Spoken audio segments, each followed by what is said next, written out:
तो हॉर्मुज में जहाजों की आवाजाही प्रभावित हो गई है। रविवार को सिर्फ 5 जहाज ही स्ट्रेट ऑफ हॉर्मुज से गुजर पाए। एक दिन पहले हॉर्मुज से 26 जहाज गुजरे। हॉर्मुज को ईरान ने बंद कर दिया है। ये बड़ी जानकारी इस समय मिल रही है। इससे पहले जब दोनों देशों के बीच में डील हुई थी, एमओयू पर सिग्नेचर्स हुए थे, उसके बाद स्ट्रेट ऑफ हॉर्मुज को खोला गया था, लेकिन जहाज की आवाजाही प्रभावित कर दी गई है।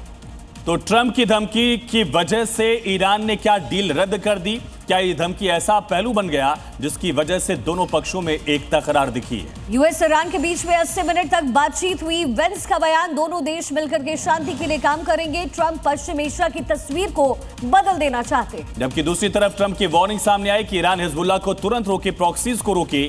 पिछले हफ्ते से ज्यादा सख्त एक्शन होगा, पिछले हमले से ज्यादा हम बड़ी कार्रवाई करेंगे, ये भी उन्होंने धमकी दी। साथ ही ट्रंप की वार्निंग से ईरानी टीम नाराज हुई है। ये दावा किया जा रहा है ईरानी टीम ने यूएस के साथ बातचीत बंद की। बातचीत के बाद हाथ मिलाने और ज्वाइंट फोटो सेशन की योजना थी, लेकिन फोटो सेशन से गालिबाफ की टीम की तरफ से इनकार कर दिया गया। तो जो प्रॉक्सी ग्रुप है उसको खत्म करने की बात डोनाल्ड ट्रंप ने कही, लेकिन अपने जो स्टेटमेंट्स है वो डोनाल्ड ट्रंप बदलते हुए नजर आ रहे हैं। डोनाल्ड ट्रंप की धमकी से भड़का ईरान, बातचीत छोड़ करके निकले ईरानी अधिकारी। अमेरिका ईरान में शांति वार्ता फ्लॉप हो गई है। वेंस के साथ फोटो सेशन से ईरानी डेलीगेशन ने साफ इनकार कर दिया है। अमेरिकी अधिकारी बोले कि दावा गलत है। ये बड़ी जानकारी इस समय मिल रही है। दोनों देशों के बीच में ये संयुक्त वार्ता होनी थी, लेकिन ट्रंप की धमकी से ईरान भड़क गया है और बातचीत छोड़ करके ही ईरानी अधिकारी वहां से निकल गए। अमेरिका और ईरान में जो शांति वार्ता है वो फ्लॉप होती हुई नजर आ रही है। वेंस के साथ फोटो सेशन से भी इनकार कर दिया गया। स्विट्जरलैंड में ये बातचीत चल रही थी, लेकिन रविवार की ये पूरी बातचीत नाकाम रही, नाकाफी रही। और इसके बाद ये तस्वीरें आप देख रहे हैं। 4 देश एक टेबल पर बैठने की कोशिश कर रहे थे स्विट्जरलैंड में, लेकिन कोशिश नाकाम।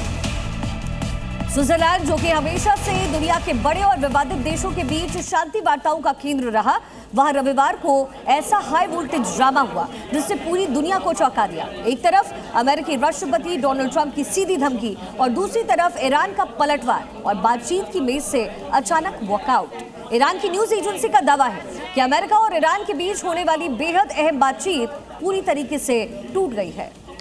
ईरानी डेलीगेशन अमेरिकी उपराष्ट्रपति जेडी वेंस के साथ फोटो खिंचाए बिना ही वेन्यू से बाहर निकल गया। लेकिन कहानी में ट्विस्ट तब आया जब अमेरिकी अधिकारियों ने इस पूरे दावे को खारिज करते हुए इसे गलत करार दे दिया।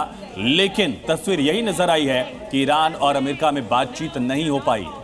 वही ईरान को ट्रंप की धमकी, ईरान तुरंत लेबनान को रोके, ये डोनाल्ड ट्रंप की तरफ से धमकाया गया। अगर ऐसा नहीं हुआ तो फिर से हमला करेंगे। पहले से भी जोरदार ये हमला होने जा रहा है, ये डोनाल्ड ट्रंप की तरफ से कहा गया, जिसके बाद ईरानी अधिकारी भड़के हुए नजर आए और डील को वहीं पर छोड़कर रवाना हो गए।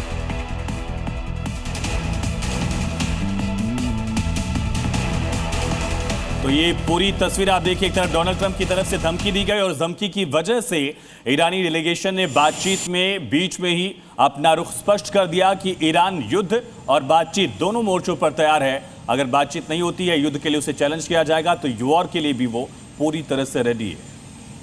ईरान की अमेरिका को 2 टूक लेबनान पर हमले रुके तभी वार्ता आगे बढ़ेगी, साफ कर दिया गया है ईरान की तरफ से। साथ ही हिजबुल्लाह के बीच जंग खत्म हो, इजरायल और हिजबुल्लाह के बीच जंग खत्म हो, ये भी ईरान ने कहा है। जेनेवा में 80 मिनट की जो वार्ता है वो लगभग फ्लॉप होती नजर आ रही है और अगली बातचीत की तारीख फिलहाल तय नहीं है। ऐसे में बड़ा सवाल ये है कि ये जो डील हुई थी 60 दिनों के लिए, क्या एक और दिन चल पाएगी?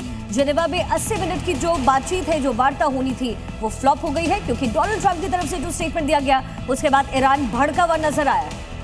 तो कतर की मध्यस्थता काम नहीं आई। शहबाज का बीच बचाव करने का प्रयास भी नाकाम रहा।